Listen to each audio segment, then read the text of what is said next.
Friends, ನಮಸ್ತೆ ಎಲ್ರಿಗೂ. ನಾನು ನಿಮ್ಮ ಪ್ರೀತಿಯ ರೂಪ. ನಂದು ಇದು ಮೊದಲನೇ ವಿಡಿಯೋ ವ್ಲಾಗ್ ಆಗಿರೋದ್ರಿಂದ ದಯವಿಟ್ಟು ಯಾವುದೇ ತಪ್ಪಿದ್ರು ದಯವಿಟ್ಟು ಕ್ಷಮೆ ಇರಲಿ. ಫ್ರೆಂಡ್ಸ್, ಇವತ್ತಿನ ನಾನು ಏನು ಮಾಡ್ತಾಯಿದ್ದೀನಿ ಅಂದರೆ, ನಮ್ಮ ಮನೇಲಿ ಹಸು ಕರುವಾಗಿತ್ತು, ಹಾಗಾಗಿ ಗಿಣ್ಣು ಕಾಯಿಸೋಣ ಅಂತ ಎಲ್ಲ ರೆಡಿ ಮಾಡ್ಕೊಂಡಿದ್ದೀನಿ. ಅದಕ್ಕೆ ಬನ್ನಿ ಫ್ರೆಂಡ್ಸ್, ಅದಕ್ಕೆ ಗಿಣ್ಣು ಕಾಯಿಸೋಕ್ಕೆ ಏನೇನು ಬೇಕು ಅಂತ ತೋರಿಸ್ತೀನಿ. ಇದು ನೋಡಿ, ಗಿಣ್ಣು ಹಾಲು, ಬೆಲ್ಲ ಹುರಿದಿಟ್ಕೊಂಡಿದ್ದೀನಿ, ಏಲಕ್ಕಿ ಪೌಡ್ರು ಮತ್ತು 1 ಲೀಟ್ರಷ್ಟು ಹಾಲು ಇಟ್ಕೊಂಡಿದ್ದೀನಿ. ಬನ್ನಿ ಫ್ರೆಂಡ್ಸ್, ಇದನ್ನು ಯಾವ ರೀತಿ ಮಾಡೋದು ಅಂತ ತೋರಿಸ್ತೀನಿ. ಮೊದಲಿಗೆ ಗಿಣ್ಣು ಹಾಲು ಇರುತ್ತಲ್ಲ, ಅದನ್ನು ಇದ್ರೊಳಗೆ ಹಾಕ್ಬಿಡೋಣ.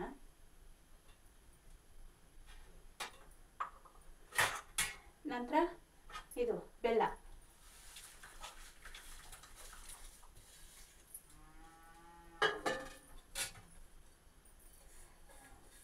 ಸ್ವಲ್ಪ ಏಲಕ್ಕಿ ಪೌಡ್ರ್ ಹಾಕೋಣ. ಅದು ಗಿಣ್ಣು ಕಾಯಿಸಿದಾಗ ಅದನ್ನು ಏಲಕ್ಕಿ ಪೌಡ್ರು ಫ್ಲೇವರ್ ಬರ್ತಾ ಇದ್ರೆ ತುಂಬ ಚೆನ್ನಾಗಿರ್ತೈತಿ. ಇದು ಎಲ್ಲನೂ ಮಿಕ್ಸ್ ಮಾಡಿಬಿಡೋಣ.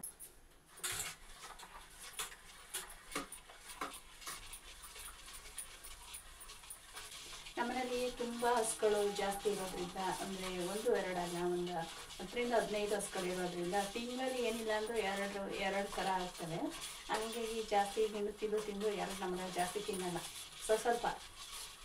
ಆದರೂ ಯಾವುದೇ ಥರ ಹಾಕಿದ್ರು ತಕ್ಷಣ ಗಿಣ್ಣು ಕಾಯಿಸುವಂಥದ್ದು. ದೇವರಿಗೆ ಎಡೆ ಮಾಡ್ತೀವಿ.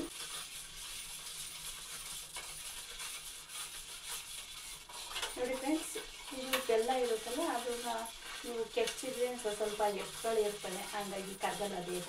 ಅದ್ರ ಬದಲಿಗೆ ನೀವು ಕೊಬ್ಬರಿ ತುರಿಯೋ ಇದ್ರಾಗೆ ತುರಿದ್ರೆ ಬೇಗ ಕರಗ್ತೈತೆ. ಈ ಥರ ಸ್ಪೂನಾಗಿ ಹಿಂಗೆ ಆಡಿಸಿದ್ರೆ ಸಾಕು, ಬೇಗ ಕರಗ್ತೈತೆ. ಇವಾಗ ಇದನ್ನು ಒಂದು ಚಿಕ್ಕ ಬಾಕ್ಸ್ಗಳಿಗೆ ಸೋಸ್ಕೊಳ್ಳೋಣ.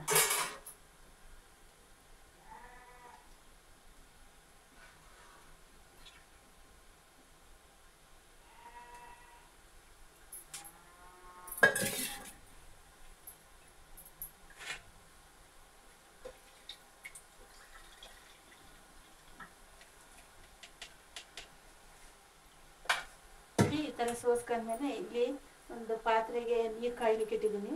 ಅದ್ರಾಗೆ ಈ ಥರದ್ದನ್ನ ಇಡ್ತೀನಿ. ಈ ಥರ ಇಟ್ಬಿಟ್ಟು ಇದ್ರ ಮೇಲೆ ಏನಾದ್ರು ಮುಚ್ಚಬೇಕು. ಮುಚ್ಚೋಗಿಡ್ತಾ ಇದ್ದೀನಿ. ಇಲ್ಲಿ ನೋಡಿ, ನಾನು ಕುಟಾಣಿನ ಇಡ್ತಾ ಇದ್ದೀನಿ. ಒಂದು 5-10 ನಿಮಿಷ, 10 ನಿಮಿಷ ಬೇಕಾಗಲ್ಲ, 5 ನಿಮಿಷ ಸಾಕು.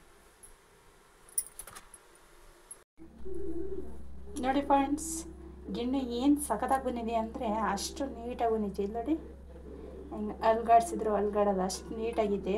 ಅದ್ರ ಜೊತೆಗೆ ರೊಟ್ಟಿ ಕಾಂಬಿನೇಷನ್ ಸೂಪರಾಗಿರುತ್ತೆ.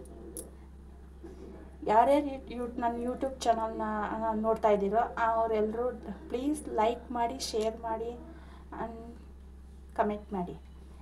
ಯಾರಿಗಾದರೂ ನಾನು ಮಾಡಿದ್ದು ಗಿಣ್ಣು ಯಾವ ರೀತಿ ಮಾಡೋದು ಅನ್ನೋದು ಇಷ್ಟ ಆಗಿದ್ದರೆ ದಯವಿಟ್ಟು ಸಬ್ಸ್ಕ್ರೈಬ್ ಮಾಡಿ.